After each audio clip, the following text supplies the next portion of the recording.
هلمند کې تر درملنې لاندې د معتادینو له کورنیو سره د خوراکي توکو مرسته وسوه. د هلمند عامې روغتیا رئیس وایي د ودان او UNDC موسسې په همکارۍ په هلمند کې د معتادینو د سلبستریز روغتون کې تر درملنې لاندې د 250 معتادینو له کورنیو سره د خوراکي توکو مرسته وسوه.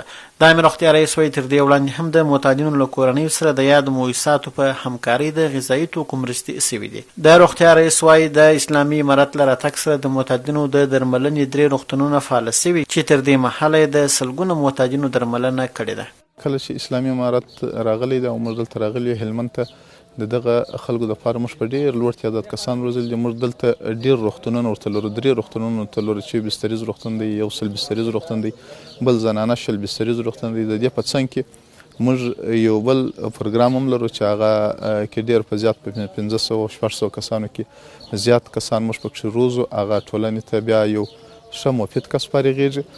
د معتادینو د روغتون مشر وایي د تېر یوه کال په جریان کې د 914 معتادینو له کورنیو سره د جاپان هیواد د خلکو په همکارۍ د خوراکي توکو مرستې کړي دي چې هرې کورنۍ ته 2 بوجۍ اوړه، 15 لیټره غوړي، دال او مالګه شامل دي. ډیره مننه کوو د جاپان د ولسمشر د خوا څخه چې د UNDC او ودان موسسې په همکارۍ سره تطبیق کیږي.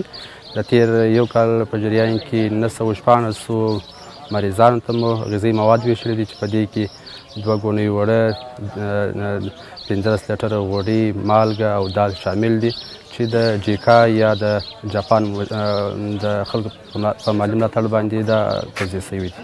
بل خوا تر درملنې لاندې معتادین وایي دلته د یوې ښې درملنې تر څنګ ورته د حرفوي زده کړو زمینه برابره شوې او د کورنیو سره د خوراکي توکو مرستې کیږي. زما نه کاله کېږي چې په دغه ناوړه عمل نشې زه اخته وم، خو اوس انشاءالله شکر دی چې دلته راغلی یم د ځان د تداوي او جوړېدو دپاره. دلته انشاءالله ماته ښه زمینه د دې برابره ده چې کومکونه هم راسره کېږي او ښه تربیه هم د دغه دپاره راکول سوې ده چې انشاءالله یو کسب و کار زده کړو او په هغه موږ وکولی سو چې خپل ژوند ته بدلون ورکړو. انشاءالله د موسسې ملاتړ مو سره د څخه موږ ډېر خوشحاله یو. انشاءالله خپل علاج ته به دوام کړو، خپل په خوښ او خوشحالۍ باندې انشاءالله دې کار لاس اخلو، دا کار نور نه کوو.